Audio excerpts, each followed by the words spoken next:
Hello students, welcome to global knowledge academy. Public exam, NEET exam வர நெருங்கிட்டே இருக்குது. எவ்வளோதான் படித்தாலும் சில டாபிக்ஸ் எல்லாம் புரிய மாட்டேங்குதுன்னு கவலைப்பட்டுட்டு இருக்கீங்களா? கவலையை விடுங்க.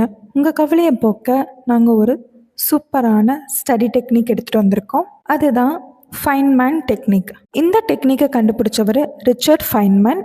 இவர் ஒரு ஃபிசிசிஸ்ட். இவரோட டெக்னிக் மூலயமா எவ்வளோ காம்ப்ளெக்ஸான டாப்பிக்கை கூட நம்மளால் ஈஸியாக அண்டர்ஸ்டாண்ட் பண்ணி படிக்க முடியும்.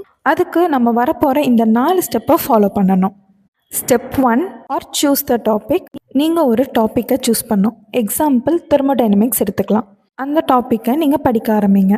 Step 2, teach it simply. அதாவது இப்போ நீங்கள் படித்த தெர்மோடைனமிக்ஸ் டாப்பிக்கை உங்களுக்கு பக்கத்தில் இருக்க தம்பிகிட்டையோ இல்லை தங்கச்சி இல்லைன்னா உங்கள் ஃப்ரெண்ட் யார்கிட்டையாவது ரொம்ப ரொம்ப ஈஸியாக சொல்லிக் கொடுங்க.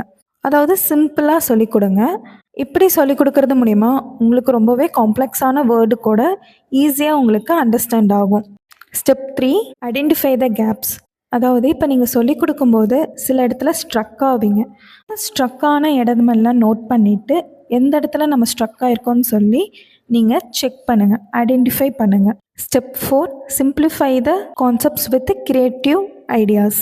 இப்போது நீங்கள் சில இடத்த விட்டதை ஐடென்டிஃபை பண்ணியிருப்பீங்கள, அதை இன்னமும் சிம்பிளிஃபை பண்ணி அதை வேறு எப்படியெல்லாம் படிக்கலாம் அப்படிங்கிறத நோட்ஸ் எடுத்துகிட்டு மறுபடியும் உங்கள் ஃப்ரெண்ட்ஸுக்கு சொல்லிக் கொடுங்க. இந்த மாதிரி நம்ம படித்த டாப்பிக்கை இன்னொருத்தவங்களுக்கு சொல்லிக் கொடுக்கும்போது அது 2 டைம் ரிவிஷனாக மாறும். இது மூலயமா நம்மளால் கஷ்டமான டாபிக் கூட ஈஸியாக படிச்சுக்க முடியும். இந்த டெக்னிக்கை இப்போவே யூஸ் பண்ணி உங்களோட காம்ப்ளெக்ஸான டாப்பிக்கை படிச்சுட்டு எந்த அளவுக்கு யூஸ்ஃபுல்லாக இருந்துச்சுன்னு சொல்லி கமெண்ட்டில் ஒரு மெசேஜ் போடுங்க. இந்த மாதிரி மோர் வீடியோஸ்க்கு குளோபல் நாலேஜ் அகாடமியை மறக்காமல் ஃபாலோ பண்ணி சப்ஸ்கிரைப் பண்ணிக்கோங்க. தேங்க்யூ.